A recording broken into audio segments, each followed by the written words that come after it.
Seahawks rookie Jaxon Smith-Njigba is set to miss time. We'll talk about the impact of his injury, all that and more on today's episode of Locked On Dynasty. You are Locked On Dynasty Football, part of the Locked On Podcast Network. Here are your hosts, Matt Williamson and Ryan McDowell. Welcome back to the Locked On Dynasty Football Podcast, part of the Locked On Podcast Network, your team every day. Thanks for making Locked On Dynasty your first listen every day. Today's episode is brought to you by LinkedIn Jobs. LinkedIn Jobs helps you find the qualified candidates you want to talk to faster. Post your job for free at linkedin.com/lockedonnfl. That's linkedin.com/lockedonnfl to post your job for free. Terms and conditions do apply. I'm your host, Ryan McDowell. You can follow me on Twitter at RyanMC23. Joining me, as always, is former NFL scout Matt Williamson. Find Matt on Twitter at WilliamsonNFL. Matt, we're just another day closer to the regular season. I can't wait. Preseason is winding down. I guess we have one more week, right? And camps are pretty much over with, and now it kind of feels like we're getting some bad news. We talked about the preseason winners from week 2 yesterday. We're going to hit on some losers, and unfortunately, it's injury talk time. We had 3 players we're really interested in, especially a couple of wide receivers, go down with some injuries in week 2, and that's where we've got to start. The name I already mentioned, Jaxon Smith-Njigba, Seattle Seahawks rookie receiver, didn't look like anything major in that game. Went up for the catch, almost had a touchdown. Instead, comes away with a wrist injury that required surgery to repair. You know, early in the day yesterday when that report came out, there was kind of some optimism. Maybe it wasn't serious, wasn't a long-term issue, and then we get the Pete Carroll update that 4-5 injury at least. And I mean, we know how Pete Carroll and the Seahawks are when it comes to injury updates. Let's just say we can't always trust them. We're gonna miss JSN for a little while, it's like. Yeah, it does sound that way. I mean, it's a broken bone from what I understand, so they heal usually normally and all that good stuff. But I think he was your number 1 receiver in this draft, right? Certainly. Oh, yeah. Yeah, mine too. Yeah. And clearly, to be honest with you. And I thought he looked really good in the preseason before this. He got a lot of usage in the preseason. So He was everything he was cracked up to be. But I don't think this is all that terrible for us as dynasty folks or as redraft people, because even if he doesn't come back until after that week 5 bye, I don't know that he was startable before then anyway. You know, like I can't put him in an unusual starting lineup week 1, probably not week 2. And then if he's back week 3 or 4, you at least get to see him a little bit. So he's still a massive dynasty asset. Even in redraft, maybe you can get him a round or 2 cheaper now. And you probably weren't going to have him in your starting lineup to begin with. Yeah, I think that's a really good point. Checking out ADP, he is up to the wide receiver 17 in DLF Dynasty, ADP 30 overall in startup drafts. That's one quarterback ADP data. What's really interesting is he'd been moving up that redraft ADP as well. His seasonal ADP is not too far off the wide receiver 17 mark. So there was really some growing hype, buzz, expectations that he could contribute and make a real impact. But I think you make a great point. Realistically, we weren't locking him into lineups, certainly in the early part of the season. And based on this, the comments from Pete Carroll, we can expect to see JSN after the bye, maybe even sooner. I mean, he didn't pigeonhole himself into anything, but I still think this guy can make an impact. I think he can gain value this season. I don't think there should be any kind of discount when it comes to JSN because of this injury. I think back to 2014, and Odell Beckham suffered that. Oh yeah. He suffered that preseason injury, maybe even training camp. I can't recall exactly, but suffered that injury. It was going to be a 6-week deal. That was his rookie year too, right? Yeah, rookie season. Yeah, season. People were panic selling him. I remember seeing him being flipped for other receivers at the time. Those win now type players. And of course, just a few weeks later, the managers were regretting that move quite a bit as he ascended up to the wide receiver 1 in Dynasty and the 101 in Dynasty. And doesn't mean JSN follows that path, but it certainly does mean you should not be selling him or flipping him because of a preseason injury that might cost him a few games. So these are minor. But maybe it helps Fant a little. But if you're starting Noah Fant, you're in worse shape than you could even begin with. And maybe it hurts Geno Smith a little. Fewer 3 receiver sets. But it probably helps Metcalf and Lockett get a target or 2 more. Yeah. Doesn't hurt those guys for sure. We'll see JSN back pretty soon. I guess from a rookie draft standpoint, I mean, he was in that conversation at 2 overall in single quarterback rookie draft. So if you have a late rookie draft, maybe Gibbs is the 2 and JSN is the 3. Would you push him down further than 3 in a 1 quarterback league? Would you take, no. Would you take any of those other rookies ahead of him that are going in that 4 through 6 range? I mean, Addison, Zay Flowers has been impressive early. You taking any of those guys? Johnson? No, that's not enough to change anything for me. And I got totally nothing agree against any of them. Yeah. I just think he's the much better prospect. Yeah. I think he's 3 at worst in single quarterback leagues. I think that makes him 6 at worst in super flex. So feels like from a dynasty standpoint, it's probably not as big as it might sound. Let's move on to another injury. I guess we can call this guy a preseason week 2 loser. I hate to do that because his offense overall was looking pretty good on the preseason version of Monday Night Football. Terry McLaurin suffers a toe injury, leaves the game. There was some concern. It was a leg injury, not necessarily a foot or toe injury. Then anytime you toe, automatically think turf toe, and that's one of those nagging injuries that players try to play through and sometimes are not successful. Again, the early reports on this have been pretty positive. McLaurin could still play in week 1. What are your thoughts on this? And is this the guy that maybe should be losing value as a result of this, or are we just kind of worried about it? When it happened live and I was watching, I went, "Oh no," because his reaction was terrible. Yes, he looked like, "I'm done for the year. Like, this is awful." He was really frustrated and visually upset. And I will say, a toe is a much bigger deal than it sounds, especially for a wide receiver that's cutting off it left and right. It doesn't sound like much, but turf toes have ended careers, and guys have never quite been the same. But, I mean, I looked at him and have thought all along, I own a lot of McLaurin, and I plan on drafting him in redraft, and I often do, because I still think he's very undervalued in all formats. And I don't think Howe is a huge impediment to him. And I know it's preseason, but I thought the offense didn't look like it last night. Yeah. Yeah. Right. Sam Howell looked great. That entire offense looked great. Brian Robinson played well. I thought Dotson looked tremendous too. Yep.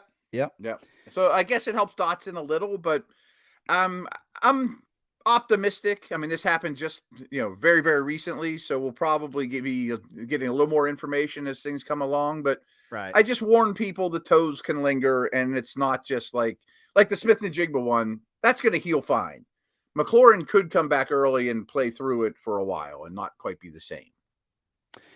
McLaurin is the wide receiver 22 at DLF Dynasty ADP, about to turn 28 years old. So, the older a player gets, not that he's old by any means. I wish I was still 28, but it becomes more and more of a concern. When they get injuries, you look at some of the players coming behind him on that ADP, and you could see a path to him falling a little bit over the next couple of months. Brandon Ayuk, Jerry Jeudy, DJ Moore, Quentin Johnston, Michael Pittman are some of the receivers behind McLaurin, who could possibly leapfrog him. So we could see a guy going from that late wide receiver range to more of a mid wide receiver 3. And again, at nearing 28 years old, that's probably about where he should be. Maybe he's actually being overdrafted right now based on his performance the past couple of years. Yeah, Matt, we got a few other area there. Yeah, absolutely. Cool. Yeah, it definitely is. We got a few other guys to talk about. We are going to talk about Kyle Pitts and what to expect. More Kyle Pitts frustration. We'll do that next. So, true story. My son and especially my 15-year-old daughter have been on my case for the last couple months about, Dad, you have to stop wearing workout basketball shorts everywhere. Like you can't go out to Applebee's or breakfast anymore wearing this stuff. You need to clean your act up and get some nicer shorts. So coincidentally, our relationship with bird dogs happened right around that time. And I started wearing them and they're like, that's so much better, Dad. Like you're acceptable to go outside now. So they definitely make you look good. They have these stretch khaki shorts. They fit slimmer through the thigh and they give you just a better sculpted look. And some of them have a lining in them. They really do the exact same thing as Lululemon, but they fit better. They fit way better than regular shorts. And the fabric's unbelievable. They're not made of stiff, restricting cotton. Bird Dogs fixed this issue by inventing a cloud knit fabric that looks just like khaki, but stretches so you get a way slimmer fit without having to sacrifice any of your movement. My buddy Brian Peacock wears them golfing all the time and raves about them. They also have an anti-stink sweat wicking fabric that keeps you cool and dry all day long. So here's what you do. Go to birddogs.com/LockedOnNFL. Enter our promo code LockedOnNFL, all one word, all caps, for a free white tech hat with your order. That's birddogs.com/LockedOnNFL. Promo code LockedOnNFL for a free white tech hat. You won't want to take your bird dogs off. I promise you.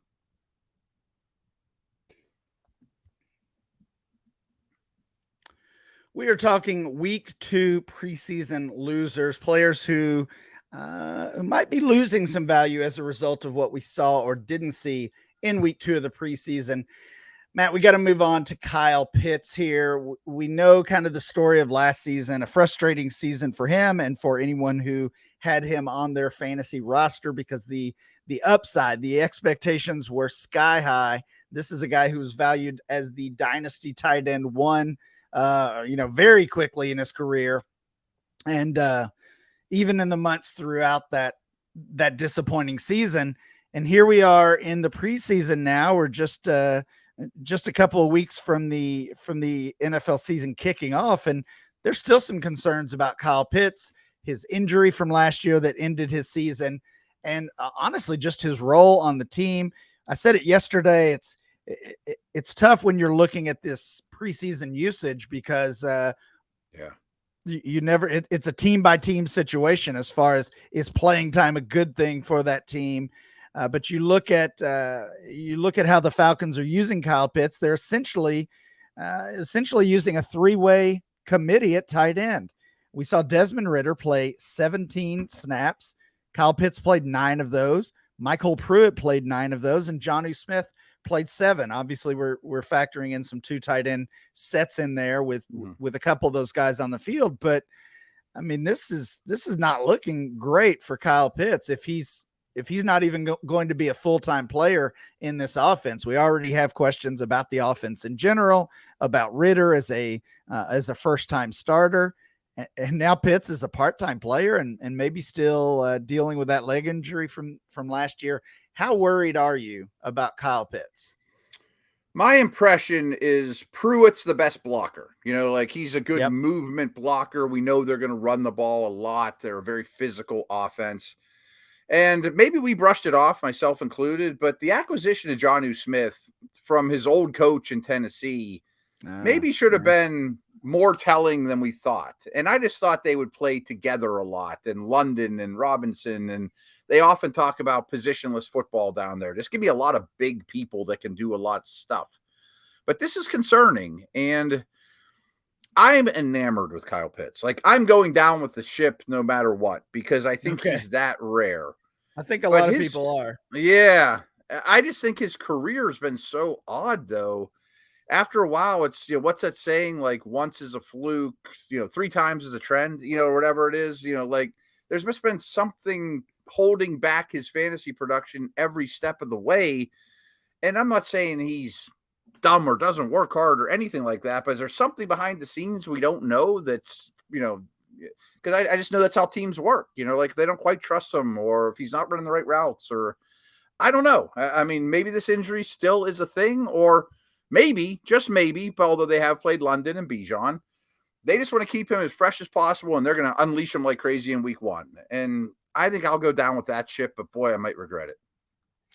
Well, there's still a lot of positives for Kyle Pitts from a dynasty standpoint, especially, I mean, still just 22 years old. Crazy, I mean, we talk about the age or the season in which tight ends really break out, and we're talking about their 4th or 5th season in the league. And, usually maybe it's age 27. Right. Exactly. 5 years from now. Right. We've got a long window here. And this is not a player who I would label as, I wouldn't consider him a bust, right? I mean, He produces. Falcons, yeah, right. He has produced. He's had successful seasons, or at least one successful season as a rookie. And I mean, this is not a guy that the Falcons are going to give up on or totally replace by any means. It's not like a bust quarterback, Zach Wilson type situation. Right. He's going to have a job. He's going to have a job in 3 years, in 5 years. So I think we just have to be patient, and we're starting to see a little bit of a value dip with Kyle Pitts. I've actually seen him traded in a couple of my leagues recently. The price was still certainly not cheap, but it was less than what it would have been 6 months ago, 9 months ago, obviously last offseason for sure. He is the tight end 3 currently in ADPs behind Kelsey and Andrews, right above Hawkinson and Dallas Goedert. So kind of locked into that top 3 spot. Really is a floor, I think. But if we're talking redraft, if we're talking those underdog drafts that we love to do, Kyle Pitts is a guy I'm mostly avoiding, which feels crazy to say, but that's where I am with it. Yeah, I hear you. And one last thing I have to throw in there is I'm almost certain he didn't play with Ritter last year, right? I mean, he missed the end of the season, right? Right. Yeah. He was out by that point. And I'm not saying Ritter is Drew Brees in terms of accuracy, but man, anyone that's watched Marcus Mariota in an Eagles uniform, and it wasn't much better last year, like, talk about missing open receivers and just being a terrible passer of the football. That's what Pitts had to deal with last year. Yeah, this is going to be an upgrade. I mean, we've heard the glowing reports about Bijan Robinson, about Drake London, and they just haven't been there when it comes to Kyle Pitts. So yeah, be patient. Don't panic sell. Buy low, certainly, if you can. But this may not be a guy you can rely on consistently, even through the season. A couple other tight ends I want to talk about really quickly. Michael Mayer, the rookie. There was some expectation from some in the dynasty community that he could walk into Vegas and earn that starting tight end job right away. Maybe not. They've got that veteran Austin Hooper, who they signed this offseason. Hooper looked like the lead guy, at least this past preseason game. I mean, this is not one I'm worried about really by any means. But again, rookie tight ends, we might have to take a step back and just stick Michael Mayer on the end of our bench. What do you think here, Matt? Yeah, 100%. I mean, like, Hooper's not much of a speed bump to get over, right? And rookie tight ends take a while. I never counted on Mayer to have a fantasy-worthy 2023 anyway, so this is small potatoes to me. Yep, I agree. Last tight end to talk about, we mentioned him last week, and it was pretty much more of the same. Greg Dulcich in Denver continued to play behind Adam Troutman. Of course, Troutman, formerly of the Saints and formerly played under Sean Payton. You talked about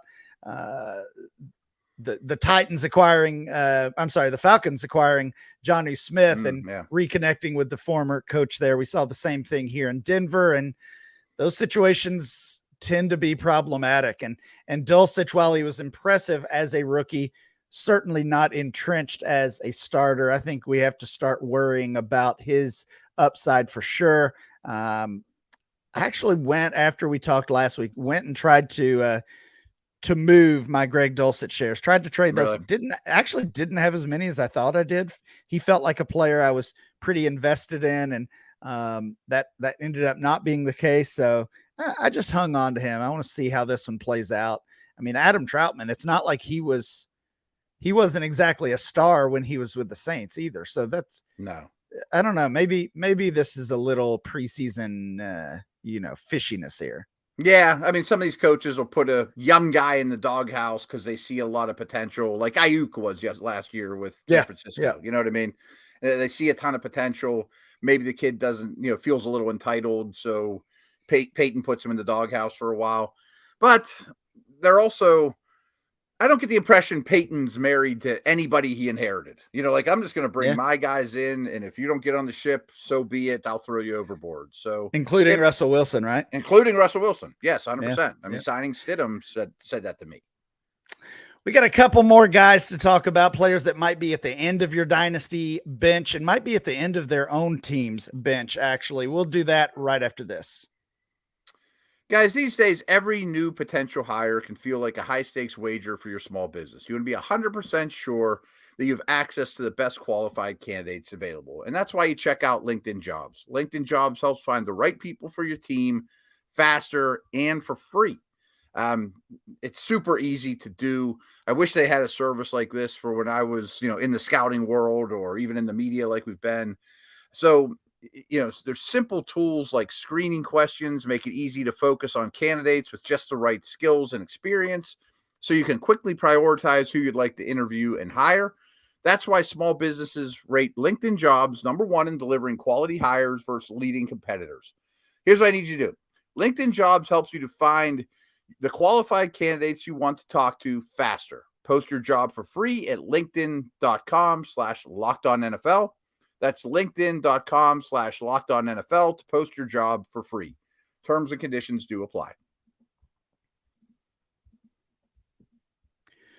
We're talking week 2 preseason dynasty losers today. We hit on some injured players, Terry McLaurin, Jaxon, Smith-Njigba. We talked about the tight ends in our second segment.